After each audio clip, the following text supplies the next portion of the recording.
Yo, what up? Welcome back to another episode of the Notebook Photography Hour, featuring me, emo-depressed Walmart Ryan Gosling.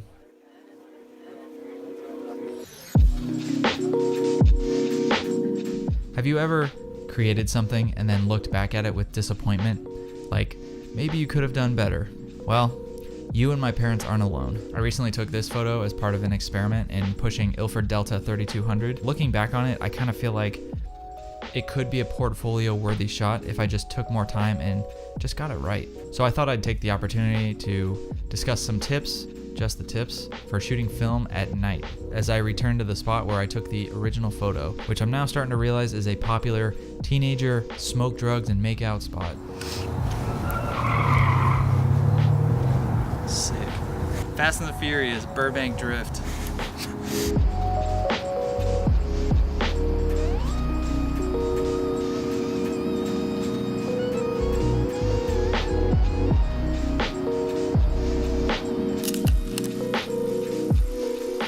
Shooting film at night is a little tricky if you choose to shoot handheld, so it helps to bring a tripod, a cable shutter release, and most importantly, your game face. I've talked to a few people who don't like carrying around a tripod, but just fucking bring one, dog. It'll make everything way easier, and you won't get any motion blurry shots that look like your vision after you pound 7 shots of tequila. Trust me, I'm an encyclopedia of knowledge on both topics. This time around, I'll be shooting with the trusty Mamiya 7.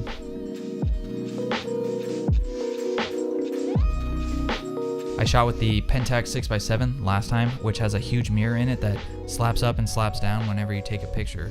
And it's pretty loud, which I'm sure the neighbors thought was just some heavy artillery fire. The reason I even mentioned something like that is because a huge mirror like that might cause some camera shake if you're not fully locked down. Most cameras don't have this issue, or at least have mirror lockup, so you can probably just ignore everything I just said like usual.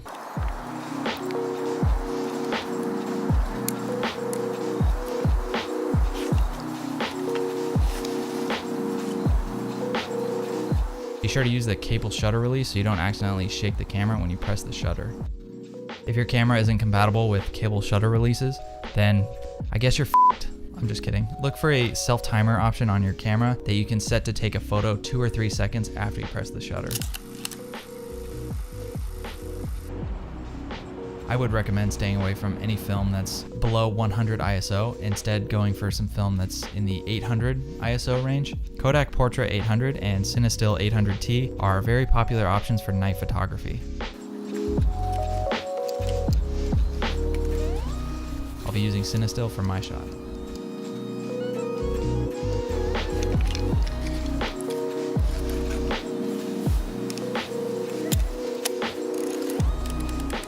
Not everyone is a huge fan of Cinestill 800T because the film imprints these orange blobs around the highlights of your image that are called halations. I happen to think that they're pretty cool, so I'm with Cinestill till the tragic end. I'm Cinestill's ride or die bitch.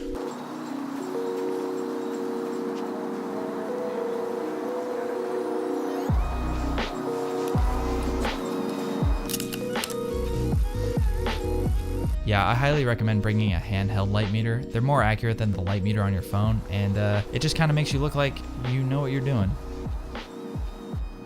You may get called a nerd by onlooking bystanders, but you'll show them in the end when you post your perfectly exposed photo to Instagram and you get 12 likes instead of the usual 4.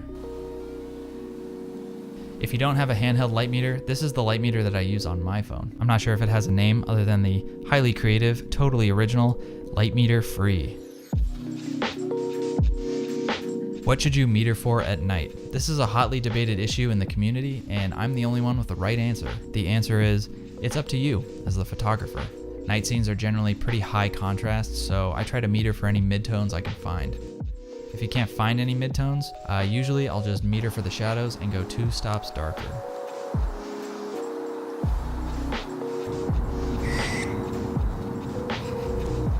I think it's a bat. Not a fan.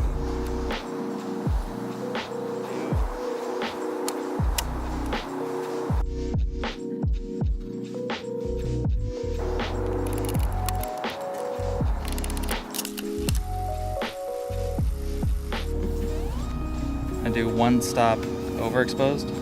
if I'm at half of a second, so now I'll do 1 second, 2.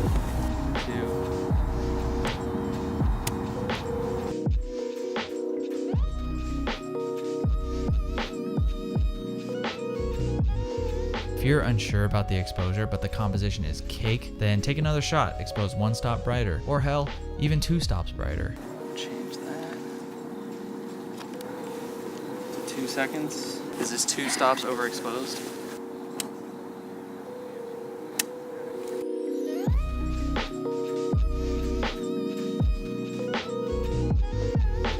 The same can be done in reverse too, so take another shot 1 stop darker. But be warned, if you're shooting medium format and you're bracketing every shot, this can actually eat up your roll pretty quick. Okay, I'm gonna do 1 stop underexposed.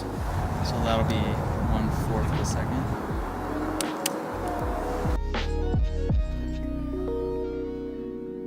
When all is said and done, just pick the best exposure that fits your original vision. Or if you're like me and don't have any creative vision left, just pick the least ugliest one.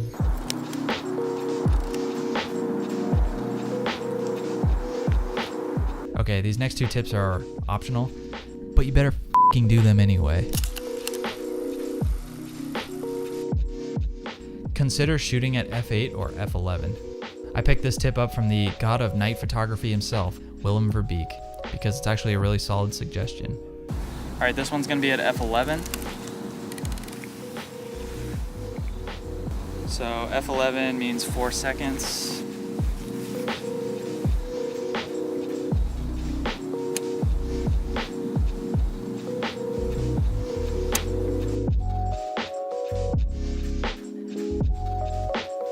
Every lens is different for sure, but shooting around f8 is typically the sharpest for your lens. Plus more of your shot is in focus compared to shooting wide open, if that's something you care about.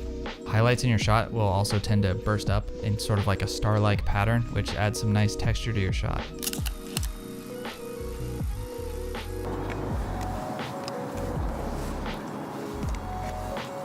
If you want to add some flair to your otherwise boring-ass photo, consider using a ProMist diffusion filter.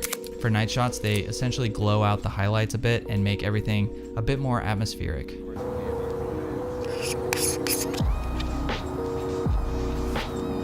And then of course the very important lens hood at night. I've been using the Tiffen Black ProMist at 1/2, but that's a bit strong for my taste, so I think I'm gonna cut it down in the future to 1/4. So we're gonna be shooting this one with a 1/4 diffusion filter.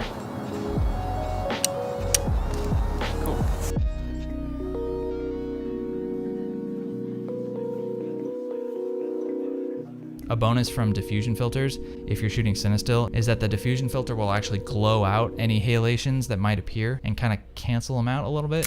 These shots were all taken with Cinestill 800T and with the Tiffen Black ProMist at 1/2, and as you can see, there isn't really an excessive amount of halation.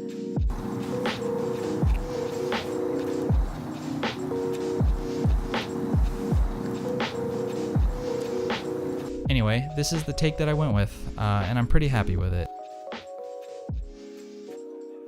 So, in the end, if you're anything like me and you're up at night already, fighting crime on the streets of LA dressed as Shrek, you may as well give night photography a go and see if it's your thing. I guess what I'm saying is, don't be surprised if you're getting mugged and you hear a sound at the end of a dark alley that you're in. Standing at the end of the alley is a dark silhouetted figure. It's massive and has antennas.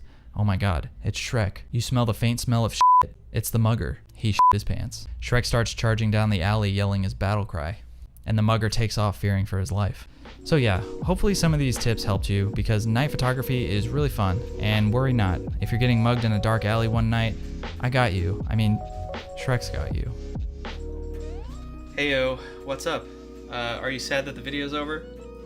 Me too, but I have some good news for you. If you're in the mood for some more film photography content, I was recently on the Analog Talk podcast, hosted by Chris and Tim. It's a podcast where they talk about everything film related, so if you're interested in hearing about my take on film photography and my channel, then I'll leave a link in the description, and whatever happens, happens. I'll see you guys on the next video, which will be in 2 weeks.